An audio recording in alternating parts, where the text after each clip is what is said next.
तो सुबह सुबह हम कर लेते हैं ये काम। गेहूं की हार्वेस्टिंग के बाद उसके भूसे को कुछ इस तरह से चीना जाता है। तो फाइनली चिनाई के बाद ये कुछ इस तरह से दिख रहा था। और फिर घर आकर देखा तो ये भी सो रहा था। गर्मी में इसका हाल भी बेहाल है।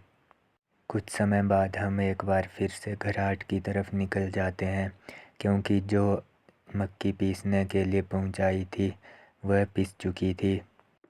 कुछ दूरी पर जाने के बाद हमें ये सब नज़ारा दिखा और आधे रास्ते पहुंचने पर देखा तो ये भी अपने पीछे वहां आ चुका था।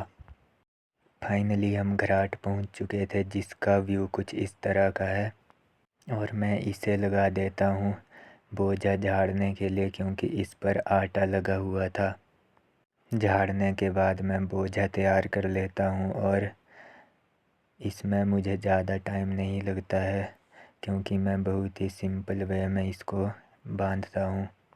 तो बोझा लगाने के बाद मैं हाथ धो लेता हूँ और कपड़े झाड़ लेता हूँ और फिर हम घर की तरफ वापस चल पड़ते हैं, जहाँ धूप की वजह से थोड़ी तो हालत ख़राब होने ही वाली थी और ये बार बार मेरा रास्ता रोक दे रहा था। फाइनली हम यहाँ पहुँच चुके थे और यहाँ से घर की दूरी कुछ ज़्यादा नहीं है। और यहाँ पहुँचने के बाद तो एकदम हम घर के नज़दीक पहुँच चुके थे।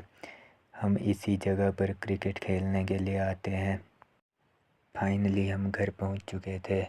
शाम को वर्कआउट करके दिन कर देते हैं ख़त्म। और शाम की वर्कआउट में ये था अपना पार्टनर, ये मेरा कज़न ब्रदर है।